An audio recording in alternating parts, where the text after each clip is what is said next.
Salut, aujourd'hui on va parler d'agression et de ce qu'il est possible de faire dans ce type de situation. On se retrouve après la vidéo. Donc de la rue, comment est-ce qu'on tiendra une canne? On va pas se balader comme ça. On se baladera plutôt en tenant une canne dans ce sens-là. D'accord? Bon, il y a différentes manières de faire, ça peut être comme ça, comme ça, comme ça, peu importe. Mais maintenant, avant de parler de réaction avec une canne, la première chose, c'est d'être un peu attentif à son environnement. L'agression, ça arrivera plutôt de manière inattendue, de manière à vous surprendre, de manière à vous retirer tous vos moyens.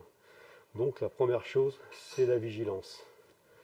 Et pour parler de vigilance, bon, on ne va pas tout de suite parler de canne, on va parler d'autre chose.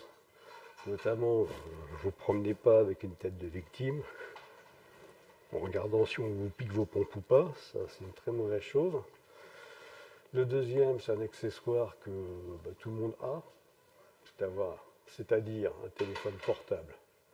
Est-ce que vous croyez vraiment que vous pourrez réagir si vous êtes en train de faire Dieu sait quoi avec votre machine entre les mains? C'est une très mauvaise idée. Et il y a encore pire, c'est le portable et les écouteurs. Là, vous vous retirez deux sens. Vous faites comme vous voulez, hein, mais faites-le au moins en connaissance de cause.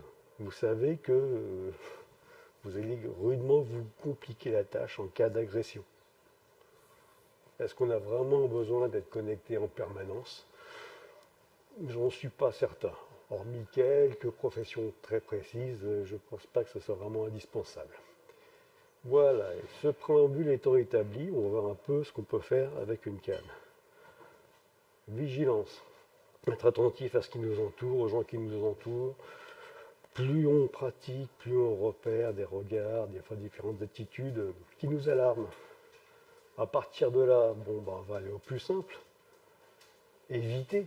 Il y a quelqu'un qui vient vers vous, on ne sait pas bien pourquoi, avec un air pas très sympathique. J'évite. Ça peut très largement suffire. Maintenant, il y a des fois, il faudra agir un peu plus méchamment, enfin un peu plus fort. Alors ça peut être quoi? Simplement être ici avec ma canne et là, il n'aura aucune envie de rentrer, mais là, absolument aucune. Et si c'est pas suffisant, il y a encore d'autres graduations, c'est-à-dire réagir. Je suis ici, ça peut être par exemple, voilà, ça. Bon, s'il n'est pas tout seul, ses copains commenceront à réfléchir.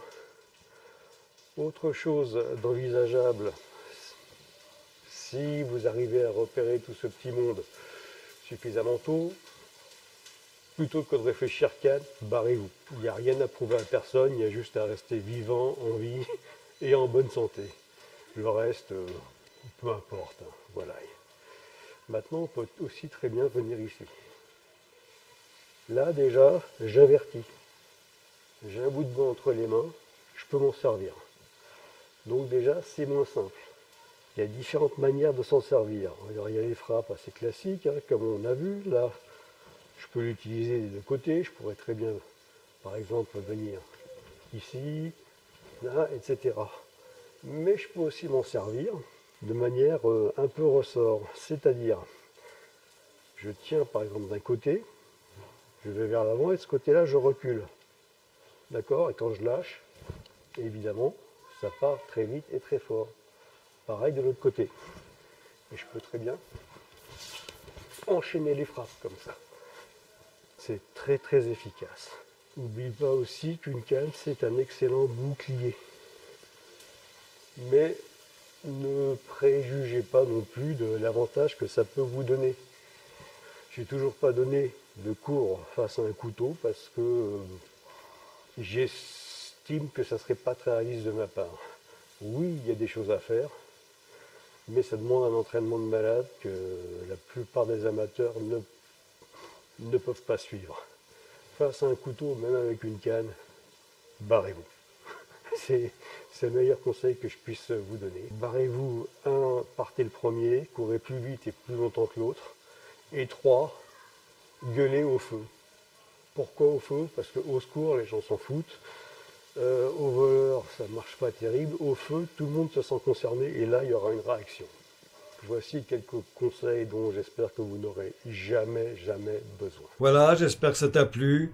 Je ne sais pas encore quand je pourrai t'inviter à venir suivre un cours. Je ne le saurai pas avant le 2 juin. D'ici là, prends bien soin de toi et on se retrouve la semaine prochaine. Ciao!